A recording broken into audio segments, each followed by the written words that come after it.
What's going on, everybody? It's your boy C-Zar, and we are talking about Ethereum. Yes, Ethereum.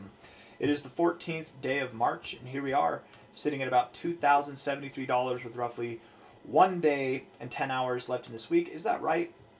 It's like 1 day and 9 hours left in this week. Yeah, 9 hours, 5 minutes left in this day. Again, hit that like button, subscribe. Thank you all for being here. Let's get into it. So Ethereum, like a lot of cryptos right now, it has this kind of flat top area with higher lows. It's effectively it's an ascending triangle. It's not the most perfect looking one. It is a little sloppy, but you've got more of like a rounded bottom. But we've been seeing this kind of like Adam and Eve dichotomy playing out for a lot of different cryptos. I say playing out, maybe setting up. It'll play out once we move up, right? If we're looking at this here from a low point to a high point, just imagining that this is going to respect the dynamics of an Adam and Eve, that measure move would actually take you direct. I mean, look at that measure move, guys. It's perfect. It literally takes you right to these prior areas of support to find resistance. I mean, that just makes all the sense in the world, doesn't it? That's exactly what you would expect to see. Here, whenever we found resistance, right? We found resistance right here at prior support. Both times. Crazy. I wouldn't be surprised at all if we did the same thing. And we can go a little bit higher. These measure moves are not perfect. They're ideas. We can fall just short of them. We can exceed them. We might hit it right on the head. But something right in that area of about $2,600, $2,700 sounds appropriate to me. Okay. Looking at this here, clearly we're getting excited time and time again for these areas to happen. And people are getting, they're probably going long right at these points, and the market makers are having a field day holding the price back, but we are getting higher lows. There will be a point at which they can't hold the price back anymore and we will explode. Okay? We're just not there yet. I do believe it will probably come down a little bit. We will likely find support around $2,000, maybe even below.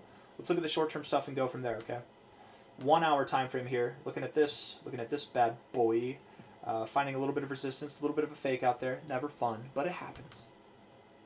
The 1 hour RSI certainly has taken a bit of a bearish turn. We're seeing some of the lowest readings that we've seen since the 8th, about a week ago, which is a long time on the 1 hour chart.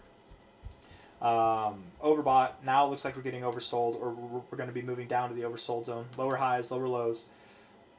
That'd be my expectation. We probably do get oversold, and with that, I would assume that we do break down lower.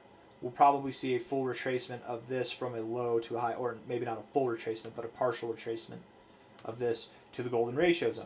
Right here where we found support before, we found a little bit of resistance right here, resistance right in this area, right there.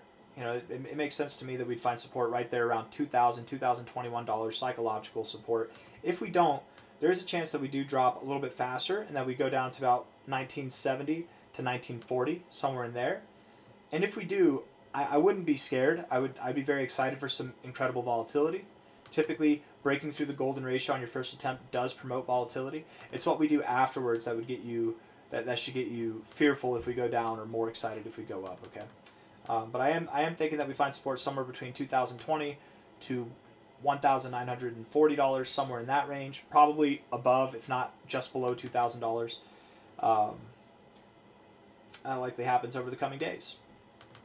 Stochastics are bearish at the moment. The MACD is bearish at the moment. You do have a little bit of bullish divergence on the MACD. We could see, being here, we could see a little bit of upside. So if we do, we're at 2073. If we move up to like 2150, 2100 itself, I'm not going to be excited. But I do think that we have lower to go, even if we see that little bit of upside over the next 24 hours or so. I'm not saying that we will move up. I'm just saying we could, and that doesn't mean that we're bullish. I think we're in a bullish posturing overall, but just for maybe the coming days will be a little bit boring still, hanging out in this area, and then sometime next week, certainly going into the end of the month, I would expect that we break out of this range, that we are pursuing prices that are deeper in the 2000s, okay? Can't get above the overbought zone. This 50 level can only hold support so many times. I think it'll break through.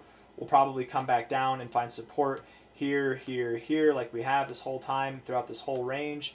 The RSI will likely not lead us astray. We will find support somewhere around the 40, if not likely around the oversold zone. And we're not really by those areas yet. Okay, the stochastics certainly look bearish, and the MACD itself, it's unreliable. It's bullish, taking a little bit of a bearish turn right now, but it's unreliable. We're choppy and sideways.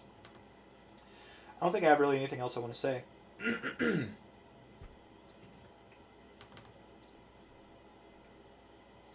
We're looking for the MACD to cross above the 0, and not cross in this fashion, but actually cross, like get some serious separation. That likely goes hand in hand with this breakout above this high point here. The stochastics are not reliable because we're choppy and sideways, right? The MACD is probably even a little bit less reliable because we're choppy and sideways. So if we do see a rejection off the 0, don't get phased by that. We're kind of in this choppy sideways area. The MACD is not as reliable. That could be a false signal, right? Like we saw a false signal here. We crossed up above the 0. Look, we rejected the 0 here, but it was a false signal because we were choppy and sideways. We crossed above the 0. That was a false signal because we were choppy and sideways for months, right? Same kind of idea here. Don't get discouraged just because we see a bearish signal, at least on this indicator or on the stochastics. They're less reliable in these choppy. Any indicator is less reliable in a choppy sideways environment. Even the RSI right now, it's not really giving us too much. We're just in this neutral kind of zone.